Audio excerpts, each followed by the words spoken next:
মুহতারাম হাজিরিন, বলতেছিলাম তাহলে কালো দেইকা জান্নাত দিবে না? মনে আছেন আপনারা? আল্লাহ রাব্বুল আলামিন বলেন, হে দুনিয়ার মানুষ তোমরা শোনো, তোমাদের কার অন্তর ভালো কার অন্তর ভালো না দেখার সময় নাই। আল্লাহ নবী সাল্লাল্লাহু আলাইহি ওয়াসাল্লাম মসজিদে নববীতে উপস্থিত হইলেন। আজান সম্পর্কে মন্তব্য শুরু হইল, কে আজান দিবি? তো একদিন আজান দিয়েছেন হযরত বেলাল রাদিয়াল্লাহু আনহুকে আজান দেয় নাই। সকলেই খালি বলে অমুক আজান দিলে ভালো হয়, উনি হয়তো গোলাম। দ্বিতীয় হইল কালাকাউয়া, মানুষে মন্তব্য করে, ওগো নবীজি আমরা তো এখন অত্যন্ত অনেক মানুষ, আমরা মুসলমান হইলাম, প্রায় 100 লক্ষ মুসলমান আপনার অধীনস্থ হয়েছে, এখন তো আজানটা একজন ভালো মানুষ দিয়ে আজান দিলে ভালো হয়, সুরওয়ালা আজান দিলে ভালো হয়, কণ্ঠওয়ালা আজান দিলে ভালো হয়, ধ্বনিওয়ালা আজান দিলে ভালো হয়। ওগো নবীজি আপনি আমাদের দরখাস্তটা মঞ্জুর করুন। এখন 100 লক্ষ সাহাবীদের ভিতরে বেশি সংখ্যক সাহাবা ইকরাম বলতেছে যেন আজানটা অন্যজন দেয়, বেলাল না দেয়। ঠিক আছে যাও, আজকে থেকে বেলালকে নিষেধ করে দিব। মাশাআল্লাহ, নামাজ পড়া হযরতে বেলালকে নবী ডাকলেন, বাবা বেলাল এদিকে আয়। বেলাল আসছে, আয়েশা বলেন ইয়া রাসূলুল্লাহ হাবিবাল্লাহ আপনি কেন আমাকে স্মরণ করলেন? আমি স্মরণ করলাম রে বেলাল। সাহাবা ইকরামের মধ্যে বেশি সংখ্যক মন্তব্য শুরু হয়ে গেছে, আজকে ফজরের আজানটা আরেকজন দিবে, তুমি বেলাল দিবা না। হযরত বেলাল চলে গেলেন কানতে কানতে। বেলাল কিন্তু ঘুমায় নাই, সুবহানাল্লাহ কোন। বেলাল ডাক দিয়ে কান্দে, একজনের পায়ে চোখের আল্লাহ, আল্লাহর হাবিব আমাকে নিষেধ করেছে, আমার কোনো কষ্ট নাই। সাহাবা ইকরাম মন্তব্য করেছে, তবে গো আল্লাহ আমার দুনিয়ার সব মানুষ অসন্তুষ্ট হইল, আমি বেলাল কোনো কষ্ট পাইব না, তুমি আল্লাহ খুশি থাকলেই আমি বেলাল খুশি, আল্লাহ খুশি থাকলেই আমি বেলাল খুশি। এখন আজান দিয়ে দিছে ফজরের, ঘন্টার পর ঘন্টা চলে গেছে। সুবে সাদেক বুঝেন তো আপনারা? সুবে সাদেক তো আর হয় না, সুবে সাদেক হয় না। রসুল বসে আছেন, এমত অবস্থায় ফজরের নামাজেরও সময় হয়ে যাচ্ছে। সাহাবায়ে কেরাম সন্তুষ্ট হয়ে ডাকতেছেন, কি ব্যাপার আজকে রাত্র 1 ঘন্টা আগে, আধা ঘন্টা আগে ফজর আজান তো আধা ঘন্টা আগেই দেয় না? আপনাদের 2 ঘন্টা আগে দেয়, 1 ঘন্টা আগে অথবা আধা ঘন্টা আগে, কথা বলেন ঠিক না বেঠিক? এখন আজান দিয়েছে প্রায় 2 ঘন্টা হয়ে গেছে। ঘন্টা তো তখন ছিল না, ঘড়ি ছিল না, এখন কি করবে? সমস্ত সাহাবায়ে কেরাম অধৈর্য হয়ে গেলেন। আল্লাহ নবী সাহাবীরা আল্লাহ নবীর কাছে গিয়া বলে, ইয়া রাসূলুল্লাহ হাবিবাল্লাহ, ওগো আল্লাহর পয়গম্বর আপনি কি আজান দেওয়া হইল, মুয়াজ্জিন কি ভুলে আজান দিল নাকি 12টার সময় আজান দিয়া দিছে? মুয়াজ্জিন যে জিজ্ঞেস করেন, নতুন মুয়াজ্জিন হইতেও পারে। আল্লাহ নবী ডাক দিয়া বলেন, মুয়াজ্জিন কইরে দিয়ায় আজান কয়টা বাজে দিছিলে? বলো হুজুর সঠিক টাইমে দিলাম, বেলাল যেই সময় আজান দেই আমিও সেই সময়ে তো আজান দিলাম, তাহলে 2 ঘন্টা হয়ে গেছে, কেন আমার ফজর হয় না? কারণটা কি? এমত অবস্থা জিবরাইল আলাইহিস সালাম আয়াত নিয়ে হাজির হয়ে গেলেন। আয়েশা বলে, ইয়া রাসূলুল্লাহ হাবিবাল্লাহ, আল্লাহ নবী গো আজকে কি মসজিদে নববীতে আজান হয় না? সমস্ত বান্দারা জান্নাত পাবে। এই সমস্ত বান্দাদের মধ্যে জান্নাত যে দিবেন বন্টন কইরা, এটা কিন্তু কালা দলা সুন্দর কুশ্রী নারী পুরুষ ব্যবসায়ী সামাজিক অসামাজিক কোনো কিছু দেখা না। আল্লাহ তাআলা জান্নাত দিবেন মানুষের কলব দেখে। আল্লাহ তাআলা মানুষ সৃষ্টি করে পাঠাইছেন, বিভিন্ন গোত্রে গোত্রে ভাগ করে দিছেন, কেউ কোটিপতি, কেউ শিল্পপতি, কেউ একবারে নাইপতি, আছে না নাই? কিন্তু এটা দেখে আল্লাহ তাআলা জান্নাত দিবে না, জান্নাতটা দিবে কলব দেখে। নবী বলেন, আমি মানুষের কে সুন্দর কে মোটা, কে ধনী কে গরিব এটা দেখার আমার সময় নাই। আমি আল্লাহ যাদেরকে জান্নাত দিব, যাদেরকে আমি আল্লাহ বন্টন কইরা কইরা জান্নাতীদের মাঝখান থেকে আমি আল্লাহ একটা খামসা দিয়া তারপরে জাহান্নামীদের মধ্য থেকে আমি জান্নাতের ভিতরে ঢুকাইব। এদেরকে আমি আল্লাহ তার চেহারা দেখব না, তাদের স্বাস্থ্যও দেখব না, বডিও দেখব না, এদেরকে আমি আল্লাহ তাদের কলব দেইকা জান্নাত দিব, কলব দেইকা জান্নাত দিবে। আল্লাহ নবীজি বলেন, জাসাদুন মুদগা, যার কলবটা ভালো আছে, গোশতের টুকটাটা যার ভালো আছে। মিশকাত শরীফ পড়াইতে গিয়া আমার এক উস্তাদজি বর্ণনা করেন, আল্লাহ নবী সাল্লাল্লাহু আলাইহি ওয়াসাল্লাম সিজদায় পড়লেন। সিজদায় পড়ে আল্লাহ নবী কাঁদতেছেন, উম্মতের জন্য কান্দেন। কান্দার পরে জিজ্ঞাসা করে, রাসূলুল্লাহ হাবিবাল্লাহ আপনি কান্দেন কেন? আপনার কান্দার কারণটা কি আল্লাহ জানে কিনা? জোরে কোন, কথা আসতে কয় আর জোরে। আল্লাহ জানার পরও জিজ্ঞাসা করেন, বান্দা জানি? আল্লাহ জানার পরও জিজ্ঞাসা করেন, ও আমার হাবিব আপনি কেন কান্দেন? বলে আমার উম্মতের জন্য। বলে আমরা আপনার উম্মতকে কি চান? রব্বে কারিম আপনি আমার উম্মতদেরকে শুধু দিয়েছেন আমি সুপারিশ করে করে জান্নাতে নেওয়ার অনুমতি দিয়েছেন বটে, এতে আমি সন্তুষ্ট হইলাম। কিন্তু রব্বে কারিম একটা শুধু অজুহাত আপনার কাছে আবদার করতে চাই। বলে কি? বলে আমার বান্দা মৃত্যুর সময়কে কালিমা পড়েছে, মৃত্যুর সময়কে ঈমান এনেছে আপনার উপর, আমার উপর ঈমান এনেছে, মৃত্যুর সময় মনে মনে কালিমা পড়ে ঈমানদার হইছে, এই ব্যক্তিটারেও আমি আর নবী সুপারিশ কইরা তারপরে জান্নাতে দেবার চাই। আল্লাহ পাক রব্বুল আলামিন ডাক দিয়া বলেন, ইয়া মুহাম্মদ, ওগো আমার হাবিব, আমার বন্ধু শুনো, এই কাজটা তোমার না, এই কাজটা আমি আল্লাহ। এই কাজটা আপনার নয় হাবিব, এই কাজটা আমি আল্লাহর। আমি আল্লাহ ওই হাসরের ময়দানে জাহান্নামীদের ভিতর থেকে কান লাগা রাসূল বলেন, আমাকে একটুটুকু অনুমতি দেন, আমি জাহান্নামের ভিতরে আমার কানটাকে লাগাবো, লাগানোর পরে দেখতে চাই কার কানের কে মনে মনে কালিমা পড়েছিল। আমার আল্লাহ বলেন, এই ব্যক্তিটাকে চিনার দায়িত্ব, মনে মনে কল্পনা করার দায়িত্ব, মনে মনে কালিমা পড়ছিল কিনা, মনে মনে মুসলমান হয়ে মারা গেছে কিনা, কবরে আসছে কিনা, এইটা দেখার শোনার অনুমতি আমি আল্লাহ আপনাকে দেই নাই, এটা আমি আল্লাহর কাছে রাখছি।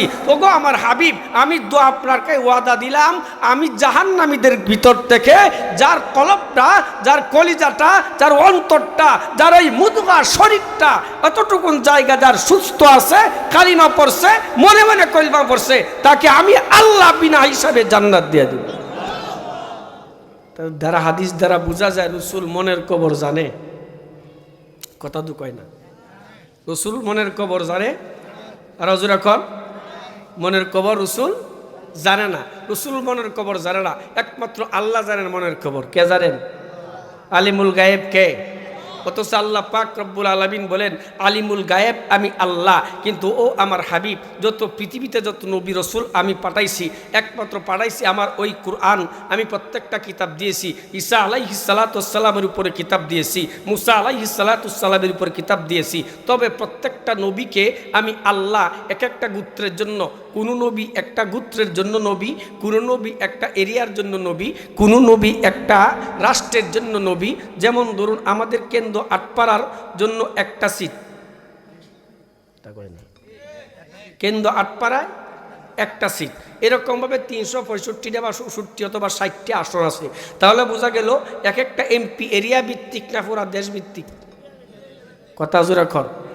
এরিয়া ভিত্তিক একটা এমপি, একটা মন্ত্রী যদি হয়, সে যদি পররাষ্ট্রমন্ত্রী হয়, তাহলে পুরা দেশব্যাপী পররাষ্ট্রমন্ত্রী। কথা বল ঠিক না বেঠি? ঠিক তেমনিভাবে আল্লাহ পাক রব্বুল আলামিন বলেন, ও আমার হাবিব, আমি এক একজন নবীকে আমি পয়গাম্বরকে পাঠাইছি, 1,24,000 পয়গাম্বর, আপনি ব্যতীত 1,23,999টি পয়গাম্বর রেসালাতের জন্য, আমার আল্লাহ রবুবিয়তের প্রচার প্রসারের জন্য পাঠাইছি বটে।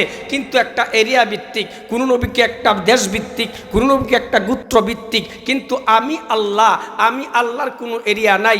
আমি আল্লাহ হইলাম তামাম পৃথিবীর আল্লাহ, আমি আল্লাহ তামাম কায়নাতের আল্লাহ, আমি আল্লাহ আসমানেরও আল্লাহ, আমি আল্লাহ জমিনেরও আল্লাহ, আমি আল্লাহ আসমান জমিন পাহাড় পর্বত নক্ষত্রের আল্লাহ, আমি পশু পাখির আল্লাহ, আমি জীবজন্তুর আল্লাহ, আমি পাহাড় পর্বতের আল্লাহ, আমি সমস্ত গোষ্ঠীর আল্লাহ, আমি মন্ত্রীরও আল্লাহ, আমি এমপিরও আল্লাহ, রাষ্ট্রপতিরও আল্লাহ, তামাম কায়নাতে সব কিছুর মালিক আমি আল্লাহ।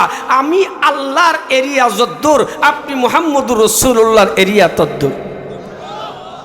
আমি মুহাম্মদুর রাসূলুল্লাহর এরিয়া, আমি আল্লাহর এরিয়া যদ্দূর, আপনার এরিয়াও তদ্দূর। বলে কেমনে? বলে প্রত্যেককে এক একটা গোত্র ভিত্তিক আমি তাদেরকে প্রেরণ করেছি, আর আমার রবুবিয়তের প্রকাশের জন্যে।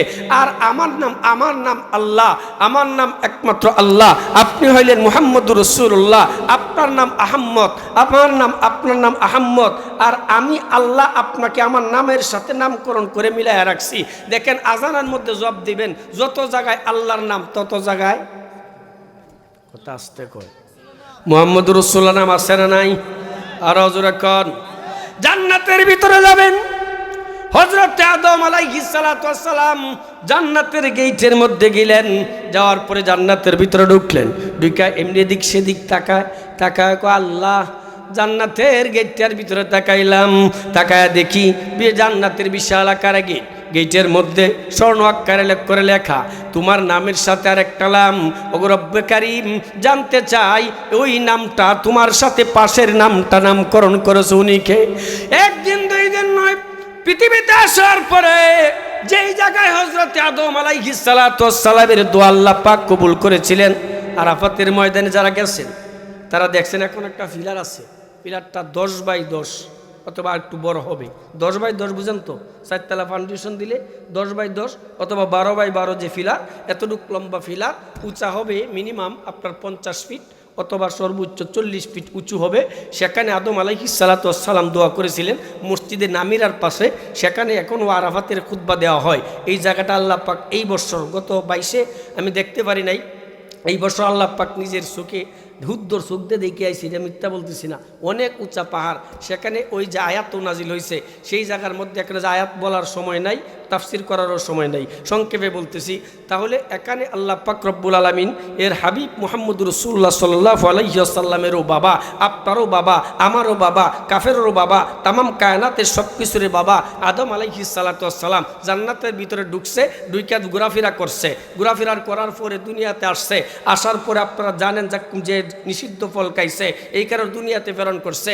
অনেক বছর কান্নাকাটি করছে, এক একজন রে মারে ফাড়াইছে এক জায়গায়, আদমরে ফাড়াইছে আরেক জায়গায়, হাওয়া আলাইহিস সালাম আরেক জায়গায়, দুইজনে মিলন করাইছে।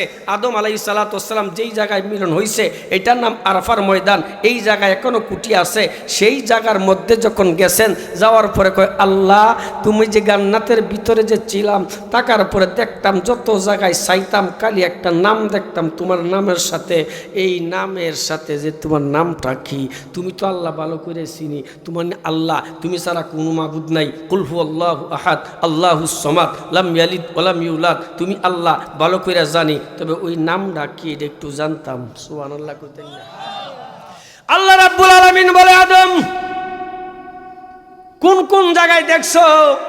বলে আল্লাহ আমি যখন জান্নাতের ভিতরে ঢুকতেছিলাম দেখি তোমার যত জায়গায় তোমার নাম, তত জায়গায় সাথে একটা মুহাম্মদের নাম। বলে আর কোন জায়গায় দেখছো? বলে জান্নাতের ভিতরে ঢুকতে দিলা, সেখানে যাইলাম, প্রত্যেকটা গাছের কিনারে যাই, প্রত্যেকটা গাছের কিনারে যাইয়া দেখি প্রত্যেকটা গাছের পাতায় পাতায় যত জায়গায় আল্লাহর নাম, তত জায়গায় মুহাম্মদের নাম। বলে আল্লাহ রাব্বুল আলামিন বলে আদম আর কোন জায়গায় দেখছো? বলে আল্লাহ জান্নাতের নিম পেটের মধ্যে আমাকে প্রত্যেক দিন একটা প্লেট দেওয়া হয়, সকালবেলা একটা প্লেট, বিকালবেলা একটা প্লেট, দুপুরে একটা প্লেট। প্রত্যেকটা প্লেটের মধ্যে অপর পৃষ্ঠার মধ্যে দেখি যত জায়গায় লা ইলাহা ইল্লাল্লাহ, তত জায়গায় মুহাম্মদুর রাসূলুল্লাহ। আল্লাহ রাব্বুল আলামিনের হাবিব বের নাম সব জায়গায়। হযরত আদম আলাইহিস সালাতু ওয়াস সালাম বলেন রব্বে কারীম, ওই যে নামটা দেখছিলাম, লাউলা কালামা খালাকতুকা ইয়া আদম, আমার আল্লাহ ডাক দিয়া বলে আদম রে, এই মুহাম্মদ রে না বানাইলে তুমি আদম রেও আমি বানাইতাম না। আরাফাতের ময়দানে আদম আলাইহিস সালাতু ওয়াস সালাম বলেন আল্লাহ, তাহলে কি এই নামের উসিলা আমাকে মাফ করা যায় না? আল্লাহ রাব্বুল আলামিন বলে আদম, ওই নামটা যদি 350 বছর আগেও বলতা, তোমাকে জান্নাত থেকে যখন বের করে দিয়েছিলাম, বের করার সাথে সাথে যদি ওই নামের কসম, নামের ওয়াদা দিতা, ওই নামের দোহাই দিতা, আমি আল্লাহ তোমারে সাথে সাথে মাফ করে দিতাম। নামটা করলে আগেই মাফ করে দিতাম, এখন বলছো তোমারে মাফ করে দিলাম, মনে মাফ করে দিলাম। আমার বন্ধুগণ, যেই কথাটা ছিল কি, এই সম্পর্কে আয়াতটা নাজিল হয়েছে হযরত বেলাল রাদিয়াল্লাহু আনহু। আমার আয়াতের আগে আলোচনা সারমর্ম বুঝতে হবে, আপনাদের সময় কম। সেটা হলো কি, আল্লাহ জান্নাত দিবে সুন্দর দেখিয়া, আস্তে কয় কথা, আস্তে কয়, সুরের বক্কা বা আমরা আওয়াজ শুনতে পারবেন, ওয়াজের জাহাজ আসতেছে। আমার বাইকনা আসবে, বাইকনার ওয়াজ খালেদ সাইফুল আইয়ুবীর সাহেবের মতো ওনার ওয়াজ শুনবেন, তারপরে আরও অনেক বক্তারা আছেন, তারা ওয়াজ শুনবেন। কিন্তু আমি শুধু আপনাদের মাঝখানে অল্প সময় কিছু নসিহা করব। আল্লাহ তাআলা আমাকে আপনাদেরকে বলার তৌফিক দান করুন। আমি আপনাদের এলাকার সন্তান, আর একলি এলাকার সবারই বেশিরভাগ হয়তো বাইকনা না হয়, নাতি এলাকার মানুষের হয়তো নাতি না হয়, বাইক না, দুইটা তো একটা। এই জন্য এখানে সময়টা বেশি দেওয়ার সময় আমার হাতেও নাই। আমার আপনার অসুবিধা হইতেছে আপনারা? আপনারও সুবিধা হলে আমারও সুবিধা, সমস্যা নাই। এরপরে আল্লাহ পাক রব্বুল আলামিন এই আয়াতটাও নাজিল হয়েছে এই পরিপ্রেক্ষিতে। হযরত বেলাল রাদিয়াল্লাহু তাআলা আনহু সম্পর্কে আয়াতটা নাজিল হয়েছে। মক্কা যখন বিজয় হয়েছে, একবারে 22 বছর পরে মক্কা বিজয় হয়েছে। বিজয় হওয়ার পরে বিনা যুদ্ধে মক্কা বিজয় হয়েছে, যুদ্ধ বিগ্রহ করা লাগে নাই। এখন যুদ্ধ বিগ্রহ যখন করা লাগে নাই, তখন মক্কার শরীফের ভিতরে আজান দিবে। 22 বছর ধরে আজান দেওয়া হয় না। আপনার আমার নবী মুহাম্মদুর রাসূলুল্লাহ, সকলে বলুন সাল্লাল্লাহু আলাইহি ওয়াসাল্লাম, সকলে পরামর্শক্রমে বলেন আজান কে দিবে? আজকে আজানটা কে দেওয়া যায়? আবু বকর কয় আবু বকর আজান দিবে। হযরত উমর, একজন বলে হযরত উমর আজান দিলে ভালো হয়, একজন বলেন হযরতে আলী আজান দিলে ভালো হয়। কারণ হলো হযরত আবু বকরের মতো ভালো মানুষ এই মক্কাতে আর কোথাও মক্কা মদিনায় পাওয়া যায় না। সুতরাং আজানটা আজকে আবু বকর সিদ্দিক দিলে ভালো হয়। আরেকজন বলে না, হযরতে উমর দিলে ভালো হয়। বলে কারণ হইল কি? কারণ হইল মাত্র 40 জন মুসলমান হয়েছিলাম, এরপর আমরা কিন্তু আজান দিতে পারি নাই, প্রকাশ্যে আজান দিতে পারি নাই। আমরা যেদিন প্রকাশ্যে আজান দিয়েছিলাম সেদিন কিন্তু উমর ইবনুল খাত্তাব মুসলমান হয়েছিল। সুতরাং আজকে বিজয়ের দিনে উমর ইবনুল খাত্তাব আজান দিলে অসুবিধার কোনো কারণ নাই। আরেকজন বলে আর কে দিলে ভালো হয়? পরামর্শ করে বলে একজন আলী দিলে ভালো হয়, আর একজন বলে হযরত উসমান দিলে ভালো হয়। তার কারণ হলো উসমান রাদিয়াল্লাহু আনহুর এমন কোনো মক্কার বাফের বেড়া নাই। উসমান রাদিয়াল্লাহু উসমান রাদিয়াল্লাহু আনহুর গড়ের কাওন অথবা ফানি বাত তার ফেরের ভিতরে যায় নাই। সুতরাং উসমান দিলে ভালো হয়। এক একজন সাহাবী বলেন, এক একজনের প্রত্যাখ্যান দিচ্ছেন, এক একজনের প্রস্তাব দিচ্ছেন। এমত অবস্থায় আমার আরো বিরাগ দিয়ে বলেন, না না সাহাবীরারি, আজকে আমার আজান আজকের নবুয়িতে 22 বছর পরে মক্কার আজান আমার বেলাল দিলে ভালো। বেলাল কই আয় বাবা, আয় কাছে আয়। হযরতে বেলালকে ডাক দিলেন। বেলালকে ডাক দিয়ে বলেন বেলাল আজান দাও। হযরতে বেলাল রাদিয়াল্লাহু আনহু আজান দিলেন। এখন আজান দিয়ে দিছেন। এখন আজান দেওয়ার পরে মন্তব্য শুরু হয়ে গেছে। মন্তব্য বুঝেননি? একজন কয় মুহাম্মদ বুঝি আর 22 বছর পরে মক্কা বিজয় হয়েছে, আজকে বুঝি আর কেউ আজান দিতে পাইল না। ইউতুফিয়ার একটা গোলাম রে দিয়ে আজান দেওয়াইলো। আর 2 নম্বর হলো কালো কাউয়া যাকে বলে, যাকে আমরা কালা কাউয়ার তাকে আরো কাউয়ার চাইতো আরো কালো হলো বেলাল, কালো কাউয়া বলে আখ্যায়িত করে, তাকে দিয়ে আজান দিল। মুহাম্মদ তো বিজয়ী হয়েছে, আজকে মক্কার প্রেসিডেন্ট হইলে আপনার আমার নবী, জুড়ে বলেন আল্লাহু আকবার। আমার নবী হইল প্রেসিডেন্ট, এখন জুড়ে বললে নবী শুনবে, এখন করবে কি? মন্তব্য শুরু হয়েছে। জি আল্লাহ রাব্বুল আলামিন সঙ্গে সঙ্গে জিব্রাইলকে ফাড়া দিলেন, জিব্রাইল যাও, মানুষের সুরত ধরে যাইবা, সাংবাদিক হয়ে যাইবা, গিয়া আস্তে করে ফটোগ্রাফার হয়ে যাইবা, গোয়েন্দা হয়ে যাইবা, গিয়া আস্তে করে কে কি আমার বেলালের সম্পর্কে মন্তব্য করে এটা লেখিয়া তারপরে আমি আল্লাহর কাছে নিয়ে আসবা, আল্লাহর কাছে লইবা, মন্তব্যটা লইবা। একজন গেছে জিবরাইল আলাইহিস সালাম আসছেন, আইসা বলতেছেন, আচ্ছা একজন গেছে একজনের কাছে গিয়া বলতেছেন জিবরাইল আলাইহিস সালাম কিন্তু মানুষের সুরত ধরে আইছে। জিবরাইল আকৃতি কত জানেন? মানুষের সুরত ধরে যদি না আইতো, আজরাইল আর জিবরাইল আলাইহিস সালাম এরা দুইজন যদি মানুষের সুরত ধরে না আসতো, তাহলে পৃথিবীর মানুষ দেখকে একটা চিৎকার দিয়ে এক ব্যাগকে মারা যাইত। হযরত জিবরাইল আলাইহিস সালামের আকৃতি হইল যে ওনার জমিন থেকে আসমান পর্যন্ত হাঁটু বরাবর। সুবহানাল্লাহ আসতে কই যে মানুষে শুনলে দুঃখ করবো, মানুষে মনে করবো মানুষ অনেক আইসা পড়ছে, আমরা যাওয়ার দরকার কি? আস্তে আস্তে সুবহানাল্লাহ কইবেন, পরের বক্তা আইলে বলবেন জোরে জোরে। এখন এরপরে এই কথা যখন বললেন, তখন আল্লাহ রাসূল সাল্লাল্লাহু আলাইহি সাল্লামের কাছে গোয়েন্দা, বুঝেন তো আপনারা গোয়েন্দা বুঝ দৌড়িয়া জিবরাইলের সুরত না ধরে মানুষের কাছে আসতে কয়, আচ্ছা আজকে যে বেলাল আজান দিল এটা সম্পর্কে আপনি কি কোন, আপনার মন্তব্য কি? একজন বলতেছে বলে আমার মন্তব্য কি, নতুন মুসলমান হয়েছি, তবে এই কালা কাউয়ারা দিয়ে আজান দিল এটা আমার কাছে ভালো লাগলো না। কয়টা ঠিক আছে ভাই, আসসালামু আলাইকুম। উনি লিখিয়া জিবরাইল সামনে গেছে, গিয়ে হাইছে আবু জাহেলের ভাই হারেস হ্যাঁ সামনে গিয়ে হারেস ভাই আসসালামু আলাইকুম। ওয়ালাইকুম সালাম। আচ্ছা এই আজকে যে কালা এই বেলাল রে আজান দিল এটা কি হইল? কি কইতাম ভাই, আল্লাহরে ধন্যবাদ জানাই। আল্লাহরে কি জানাই? আবু জাহেলের ভাই হারেস ইবনে হাসাম বলে আল্লাহরে ধন্যবাদ। জিবরাইল ক ধন্যবাদ কেন? বলে কারণ হইল আল্লাহ যে আমার আব্বা আম্মারে এই নির্লজ্জ অবস্থায় এমন একটা মর্মান্তিক ঘটনার আগেই আমার আব্বা আম্মাকে আল্লাহ যে নিয়ে গেছেন, এই জন্য ধন্যবাদ। নাউজুবিল্লাহ। আল্লাহর ধন্যবাদ। কারণ বলে কারণ হইল আমার আব্বা আম্মা যদি আজকে পাইছে থাকতো তাহলে মুহাম্মদের কাছে মুহাম্মদের ধর্মে পদার্পণ করতে হইতো, মুসলমান হইতে হইতো। এর আগে যে আল্লাহ মান সম্মানের দিকে লক্ষ্য করিয়া মান সম্মান বজায় রেখে আমার আব্বা আম্মারে নিয়ে গেছে গা, ইল্লাগে আল্লাহর ধন্যবাদ। কয়টাস ঠিক আছে ভাই, আসসালামু আলাইকুম। গেছে এখন আবু সুফিয়ানের কাছে। আবু সুফিয়ান গতকাল কেউ মক্কার লিডার, সুবহানাল্লাহ। আবু সুফিয়ান গতকাল কেউ আবু সুফিয়ান লিডার, আমাদের দেশের প্রধানমন্ত্রীর মতো। এই 10টার সময় প্রধানমন্ত্রী, বিকাল সকাল বেলায় রোহিঙ্গা, কথা কই না। কারণ আল্লাহ তাআলার ইজ্জতের মালিক কে? জোরে কোন কে? আরো জোরে কোন কে? আল্লাহ পাক রব্বুল আলামিন ইজ্জতের মালিক। ইজ্জত যাকে দেয় আল্লাহ পাক রব্বুল আলামিন, গোলামকেও ইজ্জত দিতে পারে। ইজ্জত যদি আল্লাহ পাক দেয়, গোলামকে ইজ্জত দেয়। আবার বেইজ্জত যদি আল্লাহ পাক করায়, পররাষ্ট্রমন্ত্রীও করায়। কথা বলেন ঠিক না বেঠিক? সে আল্লাহ এখন আছে না নাই? জোরে কোন। আবু সুফিয়ান গতকালকেরও লিডার, গতকালকেরও মক্কার প্রধানমন্ত্রী, প্রেসিডেন্ট। ওনার কাছে গিয়ে বলেন, আবু সুফিয়ান ভাই, আপনার কাছে আসছি একটা বিষয় জানার জন্য। বলে কি বিষয় জানতে চাও? বলে কালাকাউয়া বেলাল যে আজকে আজান দিল, উনি যে গোলাম, এটার ব্যাপারে আপনার কাছে একটু মন্তব্য বুঝতে চাই, আপনার কাছ থেকে শুনতে চাই। আবু সুফিয়ান তো চালাক মানুষ, কারণ মক্কার লিডার হইছে এমনি না। তুমি কেডা? তুমি কেডা? কেরে কয় আমার তো সন্দেহ হইতেছে, সাংবাদিক টাংবাদিক কিনা নাকি আল্লাহ পাঠাইছে। কয় না, আমি আপনাদের মতো একজন। বলে আমার মতো একজন হলে আমার ফটোগ্রাফারি করতে আইসো, তাহলে সংবাদ মাধ্যমের মধ্যে যদি সাংবাদিক হয়ে আসো, তাহলে আমার সাংবাদিকতা নিলেও সমস্যা নাই, সাক্ষাৎকার নিতে পারো। আমি আই এম টাইট, মানে আমি অসুস্থতা বোধ করতেছি, আমি একটু টেনশন অনুভব করতেছি, আমি টাইট অবস্থায় আছি, আমি কোনো কিছু মন্তব্য করতে পারবো না। এই খবর নিয়ে তিনজনের সব কিছু লিখকে লইয়া আল্লাহ পাক রব্বুল আলমিনের কাছে গেছেন। যাওয়ার সাথে সাথে আল্লাহ পাক রব্বুল আলমিন জিব্রাইলকে দিয়া সূরাতুল হুজুরাতের আজকের ওই আয়াত তেলাওয়াতকৃত আয়াত নাজিল করে দিলেন। আল্লাহ রাব্বুল আলামিন বলেন, হে নবী,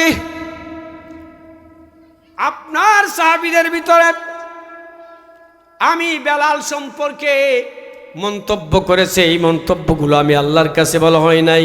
ওগো নবীজি, আপনি যে উদ্যোগটা নিয়েছেন, বেলালকে দিয়ে আজান দিলেন, ওই বেলালের আজানের সাথে আমি আল্লাহ, আপনার কথার সাথে, আপনার ঐক্যমতের সাথে আমি আল্লাহ ডিসিশন নিয়েছিলাম যেন বেলাল আজান দেয়। আর ডিসিশনটা আপনি দিয়েছেন, সুতরাং আপনাকে অসংখ্য ধন্যবাদ। আর আপনার সাহাবীরা যারা মন্তব্য করেছে তাদের বিরুদ্ধে আমি আল্লাহ অনুতপ্ত হইলাম।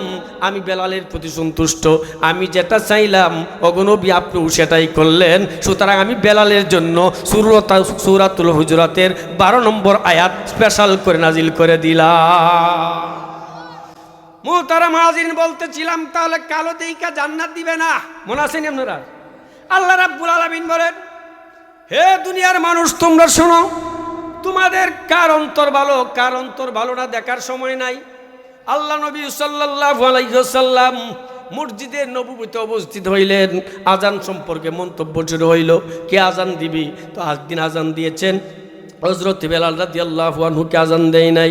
সকলেই খালি বলে অমুক আজান দিলে ভালো হয়, উনি হয়তো গোলাম। দ্বিতীয় হইল কালাকাউয়া, মানুষে মন্তব্য করে, ওগো নবীজি আমরা তো এখন অত্যন্ত অনেক মানুষ, আমরা মুসলমান হইলাম, প্রায় 100 লক্ষ মুসলমান আপনার অধীনস্থ হয়েছে। এখন তো আজানটা একজন ভালো মানুষ দিয়ে আজান দিলে ভালো হয়, সুরওয়ালা আজান দিলে ভালো হয়, কণ্ঠওয়ালা আজান দিলে ভালো হয়, ধ্বনিওয়ালা আজান দিলে ভালো হয়। ওগো নবীজি আপনি আমাদের দরখাস্তটা মঞ্জুর করুন। এখন 100 লক্ষ সাহাবীদের ভিতরে বেশি সংখ্যক সাহাবা ইকরাম বলতেছে যেন আজানটা অন্যজন দেয়, বেলাল না দেয়। ঠিক আছে যাও, আজকে থেকে বেলালকে নিষেধ করে দিব। মাশাআল্লাহ, নামাজ পড়া হযরতে বেলালকে নবী ডাকলেন, বাবা বেলাল এদিকে আয়। বেলাল আসছে, আয়েশা বলেন, ইয়া রাসূলুল্লাহ, হাবিবাল্লাহ, আপনি কেন আমাকে স্মরণ করলেন? আমি স্মরণ করলাম রে বেলাল। সাহাবা ইকরামের মধ্যে বেশি সংখ্যক মন্তব্য শুরু হয়ে গেছে, আজকে ফজরের আজানটা আরেকজন দিবে, তুমি বেলাল দিবা না। হযরত বেলাল চলে গেলেন কানতে কানতে। বেলাল কিন্তু ঘুমায় নাই, সুবহানাল্লাহ কোন।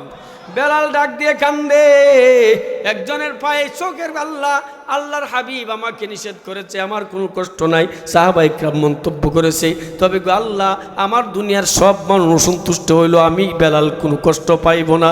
তুমি আল্লাহ খুশি থাকলেই আমি বেলাল খুশি, তুমি আল্লাহ খুশি থাকলেই আমি বেলাল খুশি। এখন আজান দিয়ে দিছে ফজরের, ঘন্টার পর ঘন্টা চলে গেছে।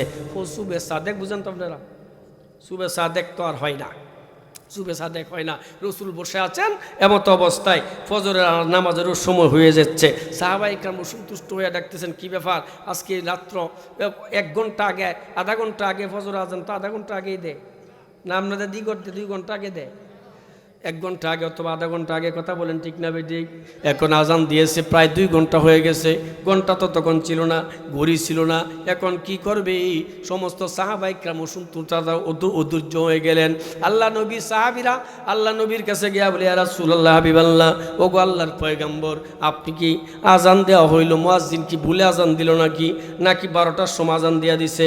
মুয়াজ্জিন যে জিজ্ঞেস করেন, নতুন মুয়াজ্জিন হইতেও পারে। আল্লাহ নবী ডাক দিয়া বলেন, মুয়াজ্জিন কইরে দিয়ায় আজান কয়টা বাজে দিচ্ছে? বলো হুজুর সঠিক টাইমে দিলাম, বেলাল যেই সময় আজান দেই আমিও সেই সময়ে তো আজান দিলাম, তাহলে 2 ঘন্টা হয়ে গেছে, কেন আমার ফজর হয় না? কারণটা কি? এমত অবস্থা জিবরাইল আলাইহিস সালাম আয়াত নিয়ে হাজির হয়ে গেলেন। আয়েশা বলে, ইয়া রাসূলুল্লাহ, হাবিবাল্লাহ, আল্লাহ নবী গো, আজকে কি মসজিদে নববীতে আজান হয় না? আল্লাহ নবী বলেন কি? আমি তো নিজে শুনছি আজান, আজান শুই নাই তো ইমামতি করতে মসজিদে নববীতে আসলাম। বলে আল্লাহু আকবার, ইয়া রাসূলুল্লাহ, হাবিবাল্লাহ, আপনি যাকে দিয়ে আজান দিয়েছেন কাকে দিয়া? বেলাল দেয় না। বলে না, বলে আল্লাহ রাব্বুল আলামিন, আল্লাহ পাক রব্বুল আলামিন আমি জিবরাইলকে পাঠাইয়া দিয়েছে, আর বলছে আজকের আজান আরশে আজিম পর্যন্ত পৌঁছায় না। আজকের আজান, সভাপতি সবাই এসে গেছেন, সামনে আর যাবো না। যাই হোক, বলতেছিলাম কি, যে আয়াত নাজিল হয়েছে কি কারণে? যে এই আয়াত নাজিল হয়েছে বেলাল রাদিয়াল্লাহু আনহুর শানে।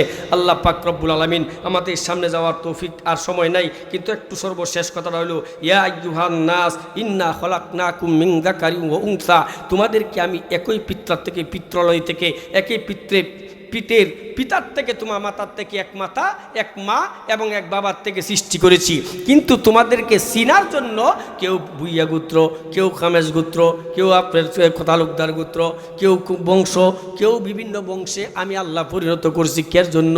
চিনার জন্য। কথা কোন কের জন্য? চিনার জন্য। কিন্তু আমি বেলালের অন্তরটা দেখো নাই, শুধু দেখছো বেলালের শরীরটা, বেলালের কালাকাউয়া বলছো। আমি আল্লাহ সন্তুষ্ট হইলাম। সঙ্গে সঙ্গে হযরত জিবরাইল আলাইহিস সালাতু ওয়াস সালাম চলে গেলেন। যাওয়ার পরে সাহাবা ইকরাম জিজ্ঞেস করেন, এ সাহাবা ইকরামরা, কে আজকে বেলালের সম্পর্কে মন্তব্য করছো বলো? বলে যদি না বলো তাহলে কিন্তু আল্লাহ পাক রব্বুল আলামিন বেলাল সম্পর্কে একটা আয়াত নাজিল করছে, আরো আয়াত নাজিল কইরা দিবে। তাড়াতাড়ি বলো, কে বেলাল সম্পর্কে মন্তব্য করছো? একজন দ্বারা হুজুর, আমি 3 জন দাঁড়াইছে, 3 জন দ্বারা একটা হুজুর, আমি কালা কাউয়া বলছিলাম। বলে সর্বনাশ করছস, আল্লাহ পাক আরশ পর্যন্ত তোর কালা কাউয়ার আঘাতটা আল্লাহ পাকের কাছে পৌঁছে গেছেন। বলে হুজুর, আমি নতুন মুসলমান হইছি, আমি কি জানি নাকি এরকমটা যে আল্লাহ আয়াত নাজিল করে দিব? বেলালের অন্তর দেখছি না, বেলালের অন্তরটা তো আমি দেখি নাই, দেখছি খালি কালা কাউয়া। সামনে উপরটা দেইকে বেলাল সম্পর্কে মন্তব্য করলাম। ও রাসূলুল্লাহ, হাবিবাল্লাহ, তওবা করলাম, আবার তওবা করে কাটি মুসলমান হইলাম। আপনি আমাকে মাফ করে দেন, আল্লাহ আমাকে মাফ করে দেও। এরপর আসছে হারেস ইবনে হিশাম। হে কয় হুজুর, আমি তো কোনো মন্তব্য করছি না। কি কইছস? বলে খালি বলছি আল্লাহরে ধন্যবাদ, আল্লাহ যে আগেই আমার মা বাপরা সম্মানের সাথে নিয়ে গেছে। বলে এটাও তো মন্তব্যের মধ্যে কঠিন মন্তব্য। বলে আর রাসূলুল্লাহ, হাবিবাল্লাহ, আমি তওবা করলাম, আমারে মাফ করে দেন। বেলালের কাছে মাফসা, বেলালের কাছে মাফ চাইছে। আবু সুফিয়ান, আপনি কি বলছে? আপনি আমার চাচা। বলে আমি কোনো মন্তব্য করি নাই, আমি খালি বলছি আই এম টাইট। কয় যাই হোক, যাই কিছু বলছো, আল্লাহ পাক রব্বুল আলামিন হযরতে জিবরাইলকে দিয়া বেলালের শানে সূরাতুল হুজরাতের পড়ে দিছে। মুহতারাম হাজিরিন, তাহলে কুরআন যার সম্পর্কে আয়াত নাজিল হয়, এই ব্যক্তির দাম কমে না বাড়ে? জোরে কর। আর জোরে এখন বাড়ে না কমে? সেই আল্লাহ কোন আছে না নাই? আল্লাহ অন্তর দেখিয়া জান্নাত দিবে। আল্লাহ তাআলা কোন চেহারা ছবি এবং বংশগুত্র দেখিয়া জান্নাত দিবে না। আল্লাহ তাআলা বেলালের মতো হওয়ার তৌফিক দান করুক, বলেন আমিন। ওয়া আখিরু দাওয়ানা আলহামদুলিল্লাহি রাব্বিল আলামিন। আসসালামু আলাইকুম ওয়া রাহমাতুল্লাহি ওয়া বারাকাতুহু। মাশাআল্লাহ।